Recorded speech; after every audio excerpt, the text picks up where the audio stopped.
Donald Trump has said on multiple occasions now that if he gets a second term in office, one of the first things he is going to do is implement a 10% tariff on every single good imported into the United States. Doesn't matter what country, right? This is not country specific, but if it's a good produced overseas coming into the United States for sale, an immediate 10% tariff gets tacked onto that product.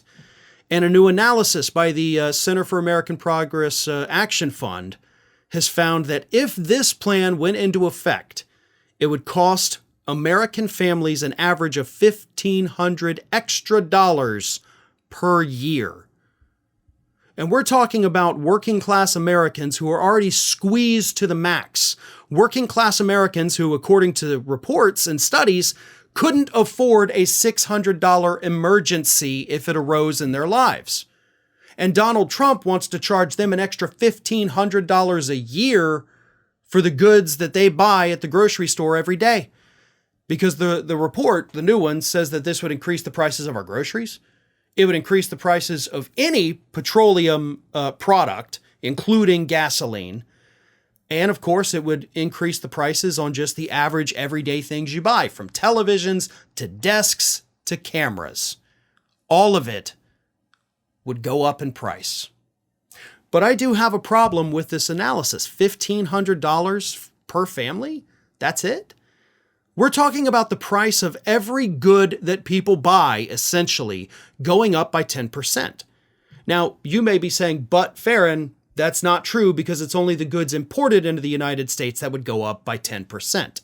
And to that, I say, look at history because that's not what happens. When Donald Trump first put his trade war in place and started putting these tariffs on imported goods, what happened to domestically produced goods? They went up by the same percentage. And do you know why?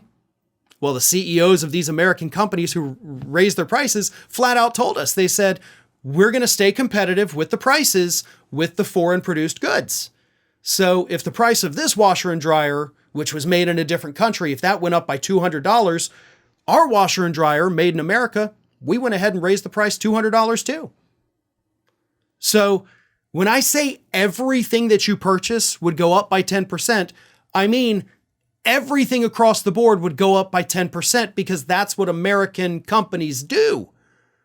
They did it during inflation. They're on the record as saying, listen, in times of rapid high inflation, if it goes up by 10% cost to us, we'll raise the price 25% so that we get an extra 15% in profit off of it, and we blame inflation for it. And when inflation goes down and that 10% disappears, the price drops, but we don't drop our 15% that we tacked on. Voters still think the price went down, but we're getting more profit than ever. And that's what would happen with these tariffs. So the $1,500 thing, I think is absolutely way off the mark. I think it's probably closer to $15,000. I think American families would be paying $1,500 extra for goods and services every month. But they can't deal in hypotheticals. They can only deal with the actual plan. They also, by the way, did not factor in Donald Trump's recent promise to put a 100% tariff on every automobile coming into the United States that was not produced here. And his, how much was it? 60% tariff on all goods made in China. So there goes like half of the things you buy automatically going up by 60%. And Trump, of course, falsely tells us that these tariffs are paid by the countries sending their goods to the United States, not the consumers. But again, history tells us that's not what happens. If they have to pay an extra 60% to ship their goods here, they raise the price by 60%. And then, of course, the American manufacturers say, well, hey, if you're charging more, we're charging more. Because that's what's happened historically. So Donald Trump's plan, if put into action, would absolutely decimate the working class in the United States. That's what you can look forward to in a second Trump term.